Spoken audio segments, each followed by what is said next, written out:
Good morning, Way Church. Today I'm going to be talking about hearing God's voice for God plans. I'm going to start off today's message the same way I start off every message on information plus application equals transformation. Last week I used the idea of a sports team where you have the information of how to do a play, and then you have the application on that play, which causes the transformation in the team to be able to win or to be able to follow through on that particular plan. So today I'm going to be talking about hearing God's voice for God plans, and so I'm going to use the story of kind of Moses for this message for today.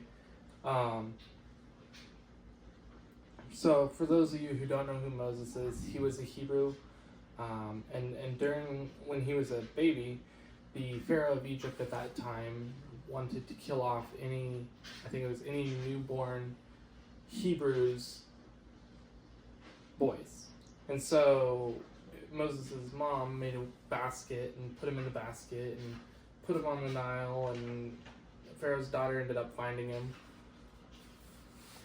And through that, he became Prince of Egypt and all of that kind of that fun stuff. Well, one day he noticed a Egyptian was treating a Hebrew very poorly, and he killed him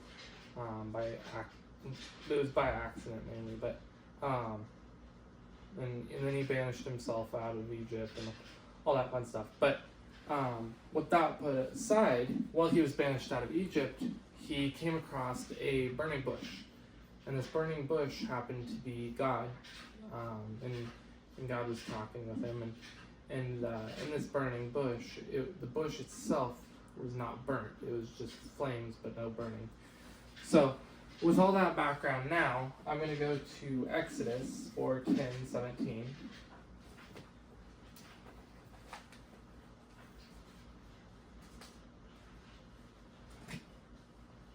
Sorry, Exodus 4:10-17.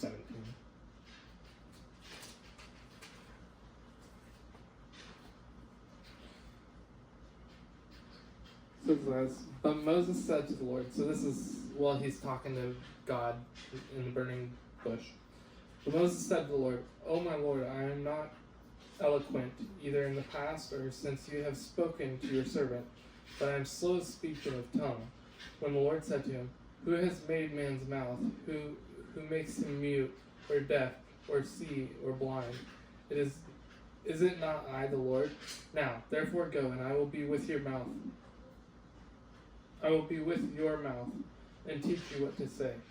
But he said, "Oh my Lord, please send someone else." Then the anger of the Lord was kindled against Moses, and he said, "Is there not Aaron your brother the Levite? I know that he can speak well. Behold, he is coming out to meet you, and when he sees you, he will be glad in his heart. You shall speak to him, and put the words in his mouth, and I will be with your mouth and with his mouth, and will teach you both what to do. He shall speak for you to the people, and he shall be your mouth, and you shall be as God to him. And take in your hand the staff with which you shall do the signs." So in all of that period of time, what it's coming down to is right before that, the Lord was telling him, he's like, you're going to free the Hebrew people from slavery, from being under the Egyptian rule.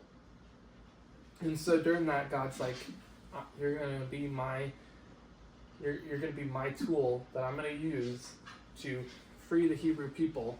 And then after that, while all that's happening, I'm going to have you talk for me. You're going to be my mouth. You're going to be the words that I'm going to say, but I'm going to say it through you. And so during that time, Moses is like, I can't speak. I'm not a good speaker. I can't go in front of people and raise a crowd or talk or anything like that. And God's like, well, Moses, I'm giving you this plan And if I'm the one giving you this plan, then you should have the faith to follow it through, whether you believe you can speak or not in front of people. And then there it said God's anger was kindled against Moses. And so all I can think about is think of it like this way, where you have your kid and you have a plan for your kid. You're like, I'm gonna put my kid in sports or whatever. And then during that time, and I'm not saying this is every parent. I wouldn't do this to my own kids, but I'm just giving it as an example. During this time, your kid's like, I'm not really into sports, Dad. And then you're like, but I paid for the sports. I'm putting you in sports. You're gonna go in sports. And your kid's like, I don't want to do sports. Sports isn't my thing. Well, okay, fine. I'll send your older brother in for you instead. That's kind of an idea of what God was doing with Moses, except for he wouldn't force anybody to do sports, but it's kind of that general idea. And so, in that time, we have Moses' older brother Aaron, who is also Hebrew, and God's like, okay, well, if you can't speak, then I'm going to send Aaron to speak for you, but I'm still giving you the words to speak through Aaron. So I'm using you to speak through Aaron to speak to Pharaoh. So in the reason I'm bringing this entire story up in the first place is hearing God's voice. So Moses went to this burning bush. He was curious what it was. He heard God's voice for God's plan. And so he's hearing God's plan, and God's like, you're going to speak, you're going to do this, you're going to perform these miracles to show that I'm Lord, I'm the true God. And Moses, the first thing Moses thinks about over here, he's like, I see a burning bush. It's not even burning. I am on holy ground. My sandals are off. What else can I do? Oh, I just saw a stick go from a snake back to a stick. And it's like, and all of that, God's like, I got a plan. You're going to speak. And Moses is over here like, I just saw all of these miracles, and now I have to speak? Wait, what? So he was hearing God's voice for God's plan. And sometimes whenever God has a plan for us, we think we got a better idea. Like, so I'm going to give kind of a personal example. When it came to this church, I was like, God told me to make a church. Awesome, great, wow. But the minute I tried to start putting my own plans into it, it started to crumble for a little bit. But the more I prayed about it, and the more I heard from God on what His plans were, the more it succeeded. And that's how it is with any ministry or anything that the Lord tells you, because we hear the Lord talk to us about His plans, but then we try to put our own little plan in there. And then there's sometimes where God has a plan, but it's not going to be immediate. Another example is the home church, or is the online church, because God had a plan. He's like, you're going to make an online church, but it's not going to be until June 15th of 2025. He told me about this church back last year, middle to kind of 3/4 of the way through the year. So there again, He has a plan, but sometimes it's not going to be immediate.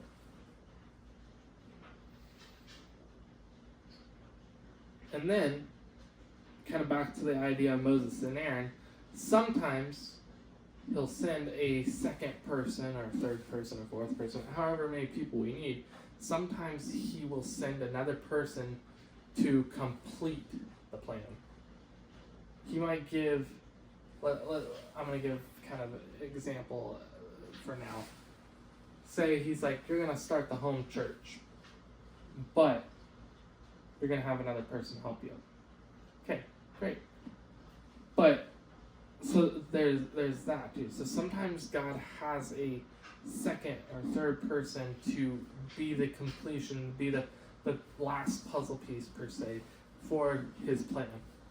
And that's the same kind of thing with Moses. Like, God was like, you're going to speak. But when the minute Moses was like, I can't speak, God had that next plan of Aaron is going to speak.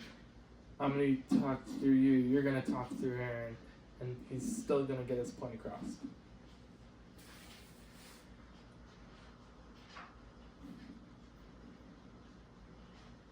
And then, sometimes what we think is we have this idea of, or a thought, and we're like, what is the idea that God gave me this idea, but I'm gonna make my own idea from that idea, and then that's when those plans don't work out. That's another thing that happens sometimes. Another thing that we sometimes think about is God has a plan, but do we think of it as our plan, or do we think of it as God's plan? Do we think of it as the plan from the devil, or do we think of it as God's plan? Because sometimes, this is some other things I've heard and seen, people will be like, I think I got a plan, but I don't think it's from God, I think it's from the devil. But is that plan ministry? Because if that plan's ministry, the devil's not going to give you an idea of a plan of ministry. The devil's going to try to turn you as far away from God as he possibly can. He doesn't want that relationship through you and God. He doesn't want that plan, that thought process, that hearing from God. He's going to try to get his little grimy fingers in between every little thing that God is telling you. So if you're hearing startup ministry, it's probably God talking to you.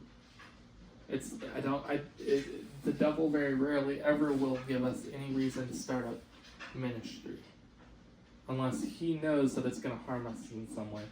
The Bible talks about how the devil is here to steal, kill, and destroy. And so if this ministry, let's say, the devil comes over and he's like, all right, I want you to start up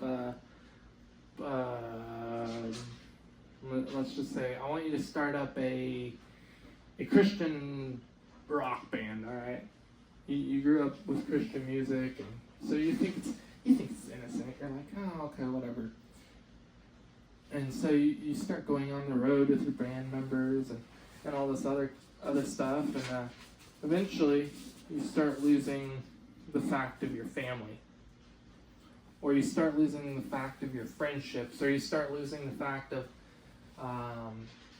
just anybody in your life. And so the devil gave you the idea of a Christian rock band. You think it's innocent. You're like, it's innocent, it's from God, it's Christian rock, like, great. But through the devil telling you to start up this Christian rock band, you're losing your family, you're losing your friends. Like I was talking about a little bit ago, the devil's here to steal. He doesn't want you to have that godly backup of friends and family. He's going to steal as much as that friends and family that he can from you. And so we sometimes have to look at on our in the plans that we believe might be from God. We have to test it on if it truly is from God. And then the other one I was talking about was plans of ourselves. Like, the plans that we create, how do we know that those aren't from God? Or how do we know that God isn't talking, but we think it's our own plans? So, this is one of the things I like to do is I pray about it first.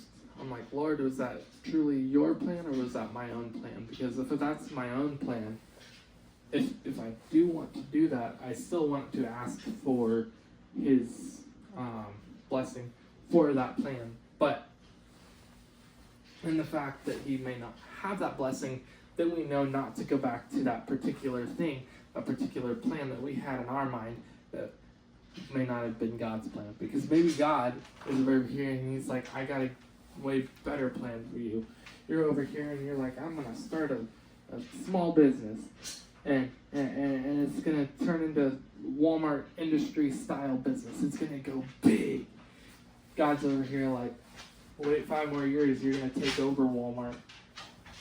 Like, God has greater plans than what we might actually have in mind. It may not be immediate. It may not come that second. It's the same with anything we may have asked from God, because we may be like, Lord, I really need just a relief in my life from this like financial struggle.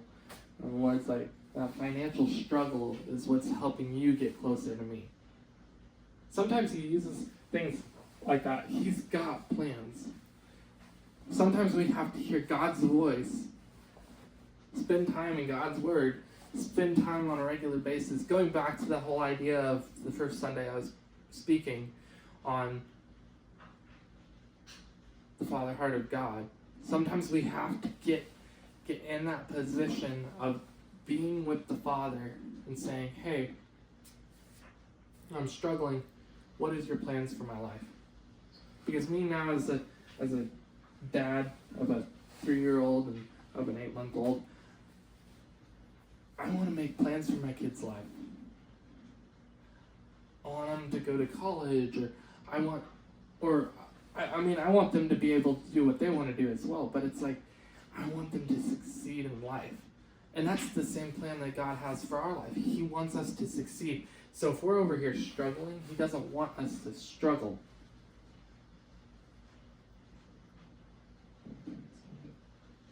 He doesn't want us to struggle. He might send, there might be times of trials and tribulations, but God doesn't send those trials and tribulations. He's always going to be there walking side by side with you in whatever you're struggling through. And that's the idea of the Father heart of God with hearing God's voice for God plans. Is he's got great plans for your life. They may not be right now, but he's got great plans for your life. They might not be in the next hour, but he's got great plans for your life. We think so much of, I need money to be able to make this work. I need people. I need support. I need backup. I need.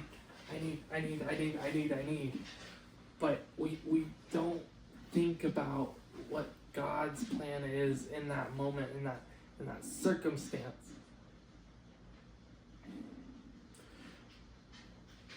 And God knows what you're going through. I'm kind of all over the place with today's message, but he knows what you're going through, and I'm gonna go back to that financial struggle, and where you're barely making rent, or you barely have enough gas in your car to make it to work tomorrow, or you barely are gonna scrape by with groceries, or you're gonna barely, like, we think so much about our finances, but God has a plan down the road.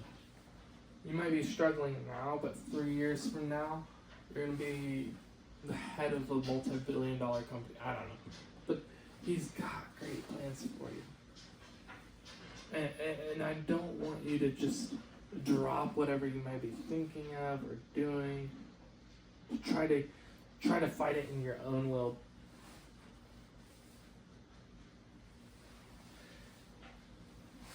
He's got great plans for you. He might have a plan of starting ministry like he did for me. That was his plan for me, was starting this online church. But it didn't happen immediately. Sometimes it does happen immediately. Sometimes you're like, God, I really need this. And he knows how soon you need things too sometimes. If you're like, I need to expedite shipping in like an hour, he'll be like, got you. So it's just, God's got a plan for our life. we just need to focus on hearing his voice for his plan. Because, like, back to that idea of hearing his voice, if we don't hear his voice, we won't know his plan. We need to know his plan for our lives so that we know how we're supposed to walk in our everyday life.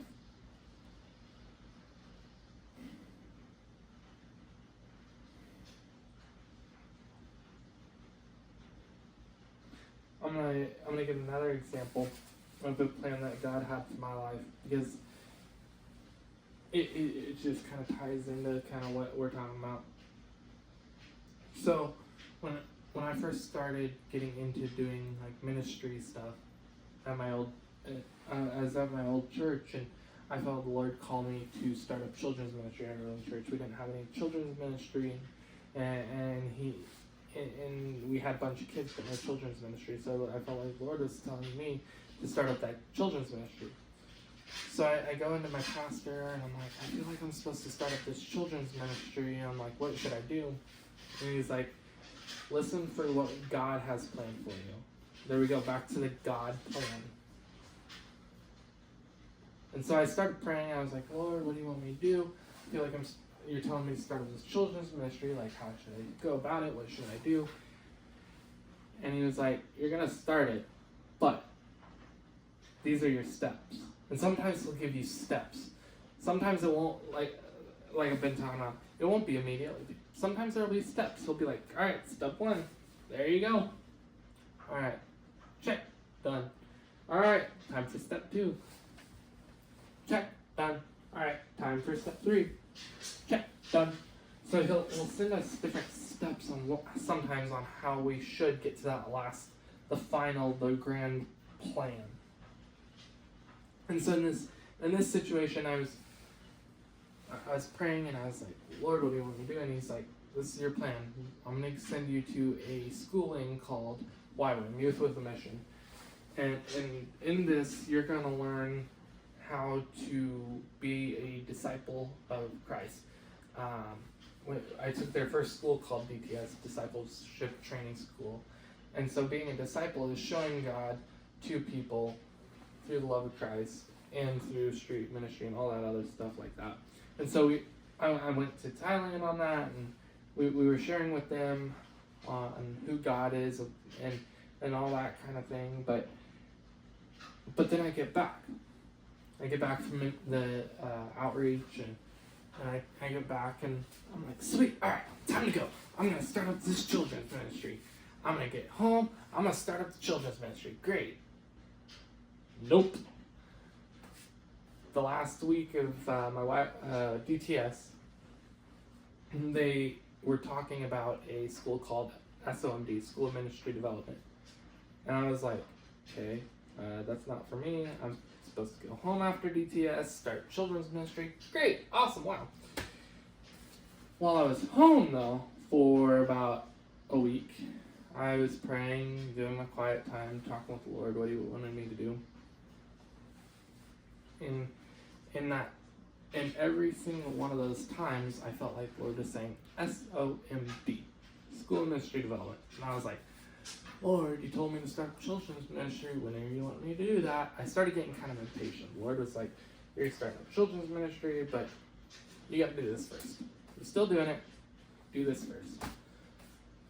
So I'm home for about a month, and then I leave for my SOMD. I was like, all right, I better do that. But during that time, I realized why the Lord wanted me to do that, because during that time, I learned how to start a ministry. I learned how to do sermons. I learned how to build a ministry based off your missions, your values, your beliefs, off your principles, all that kind of stuff, off the Bible. I learned how to do all of that. And through that is how I learned how to set up and build a ministry in my church for children. And so, we were doing that, but things happen in life, and so I ended up stepping down from the children's ministry. But during that time of stepping down, and I had a kid in my class, and She would constantly ask like hard, difficult questions, and not that that's a bad thing. That's a great thing. It challenged me to be able to look into the Bible and see how should I answer these questions. And so during that time, after I stepped down for a while, that's when I started feeling like the Lord wants me to start up an online church. And so during that time, I learned how to build up the values, the beliefs, the mission, all of that for the home church as well, which helped me. And so during that time, I ended up building the online church. So the Lord had steps. He started me off with, you're gonna start up children's ministry. He gave me the end plan for the beginning. So he's like, you're gonna start up children's ministry, but these are your steps. You're gonna do DTS, you're gonna come home, you're gonna pray, you're gonna go to SOMD, you're gonna get home, you're gonna start up the children's ministry, you're gonna step down. I gave you a difficult kid to teach for a reason, because you're gonna eventually start teaching adults who are gonna have even harder, difficult questions. So it all kind of just came all the way back around to this home church, or online church. So when we hear God's voice, that whole story I was just telling, when we hear God's voice, I heard it from the very beginning, start up children's ministry, then eventually turned into start up online church. When we hear God's voice, we can hear His plans. When we hear His plans, there's going to be steps.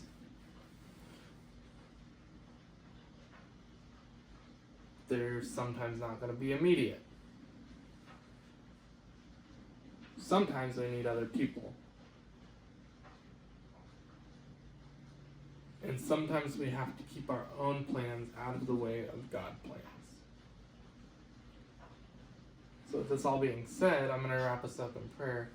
But I just want you to remember that if you feel like God's got a plan for your life, which He does, God's always got a plan for our lives. But the minute you realize what that plan is, I really encourage you to start chasing it.